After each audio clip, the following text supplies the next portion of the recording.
আসসালামু আলাইকুম। সবাই কেমন আছেন? আশা করি সবাই ভালো আছেন। আলহামদুলিল্লাহ আমিও ভালো আছি। আজকে আমি রান্না করব মান কচু দিয়ে গরুর মাংস। এই জন্য মান কচুটা ছোটো ছোটো করে কেটে ধুয়ে ভাপ দিয়ে নিয়েছি, দেখতেই পাচ্ছেন। এদিকে চুলায় আমি গরুর মাংসটা কষিয়ে নিচ্ছি।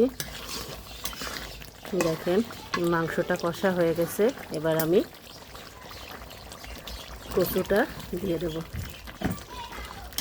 এই গরুর মাংস দিয়ে মান কচু রান্না খেতে কিন্তু খুবই মজা লাগে। তারপরও আমি আসছি আজকে চুলায়, স্পেশাল রান্না।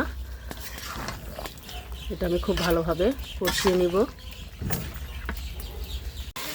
দেখেন মান কচু এবং গরুর মাংসটা আমি খুব ভালোভাবে কষিয়ে নিলাম। খুব ভালোভাবে কষা হয়ে গেছে। এতে এবার আমি সামান্য পানি দিয়ে দেব।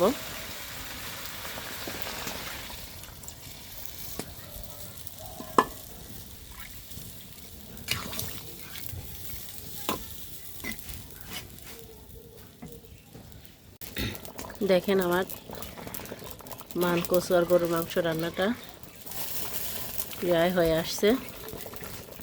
সবাই এরকম বাসায় মান কচু আর গরুর মাংস রান্না করে খাবেন, অনেক মজা লাগে। সবাই ভালো থাকবেন, সুস্থ থাকবেন। আল্লাহ হাফেজ।